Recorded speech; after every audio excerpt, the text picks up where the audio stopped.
Petit message de début de vidéo, juste pour vous dire que cette vidéo, on la re-upload sur notre chaîne, La Rêverie. Cette vidéo date de l'époque où avec Akeno, on travaillait sur Critical AMV. Elle était disponible sur Critical AMV. Et si vous suivez Critical AMV, ça fait beaucoup de fois où je dis Critical AMV. Vous savez qu'il y a eu de gros changements et qu'avec Akeno, on n'est plus du tout sur cette chaîne. Donc beaucoup de vidéos ont été supprimées, dont celle-ci, celle que vous allez voir. Donc pour pas qu'elle soit jetée inutilement, on la remet ici, voilà. En même temps, ça vous fait du contenu. Sur ce, bonne vidéo. Yo, c'est Pêche. Bon, avec tous les animés que j'ai regardés, il y en a forcément quelques-uns qui m'ont fait vraiment pleurer. Ouais. Vraiment, comme une petite fille. C'est pour ça qu'aujourd'hui, je suis accompagné de Neox et Boutique pour vous présenter 3 animés qui vont vous faire pleurer. Allez, c'est parti.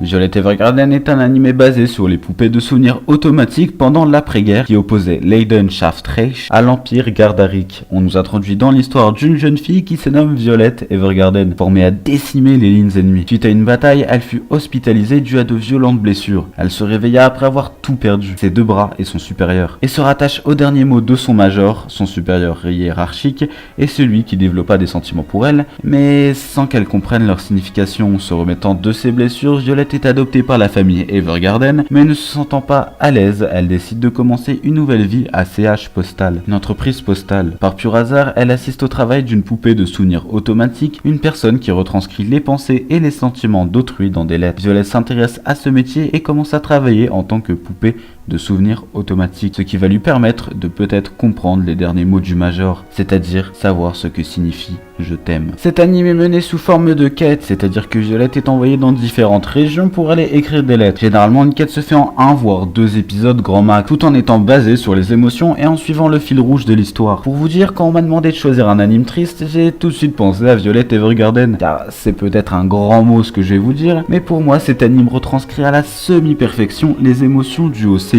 qui sont excellents, surtout celui de Violet qui maîtrise parfaitement le personnage. Aussi le scénario qui est touchant bien évidemment. Principalement une scène m'a marqué et c'est pour cela que je l'ai choisi sans trop vous spoiler évidemment. C'est une scène dans laquelle Violet va à la rencontre d'une femme gravement malade qui est une petite fille. Et cette femme demande à Violet d'écrire des lettres destinées à sa fille pour qu'à chacun de ses anniversaires après sa mort, sa fille reçoive une lettre lui souhaitant un joyeux anniversaire de la part de sa mère défunte. Mais dans ces lettres, chacune est adaptée à l'âge de sa fille et va la conseiller sur son avenir comme si elle était présente. Violet Evergarden a été diffusée de janvier 2018 à avril 2018, a été réalisé par le studio Kyoto Animation qui a réalisé notamment le film Silent Voice et l'anime est disponible sur Netflix. Ah et petite info, un film d'animation est prévu pour janvier 2020, alors préparez vos paquets de mouchoirs pour les salles obscures.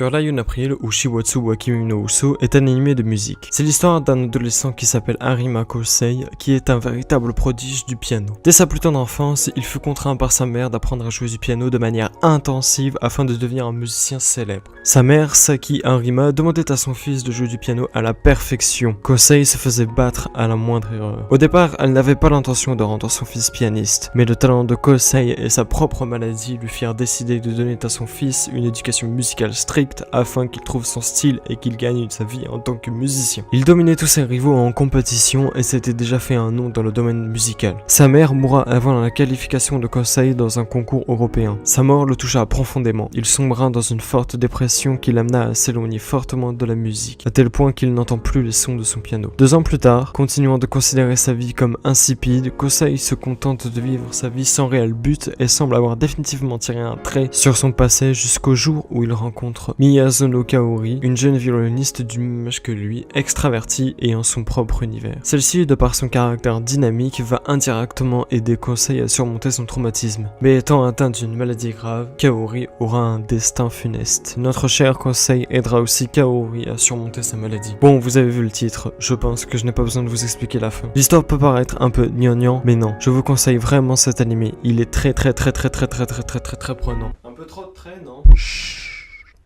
Je vous mets au défi de ne pas pleurer devant les 2 derniers épisodes. Your Lie in April a été diffusé d'octobre 2014 à mars 2015 et réalisé par le studio A1 Pictures, qui a fait de bonnes choses comme des mauvaises. Et disponible sur Wakanim et Netflix. Ah, petite info, le seiyuu de Kosei est Yana Natsuki, qui est aussi le seiyuu de Kaneki. Voilà, c'est tout, ça m'avait marqué quand j'avais regardé l'anime.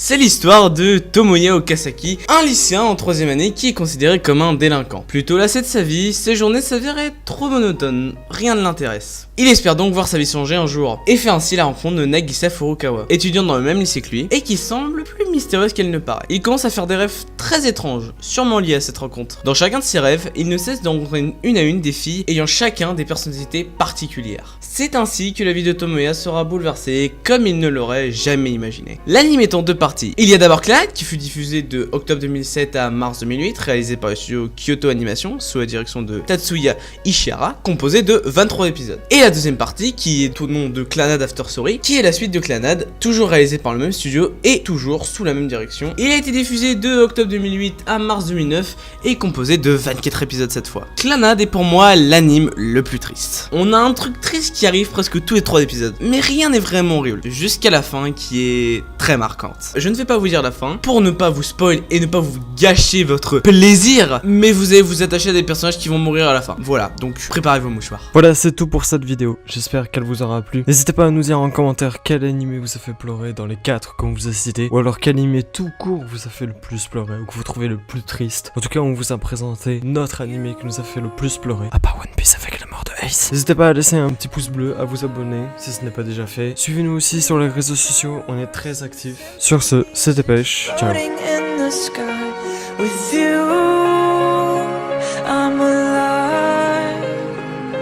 All the missing pieces of my heart, they finally collide. So stop time right here in the moonlight, 'cause I don't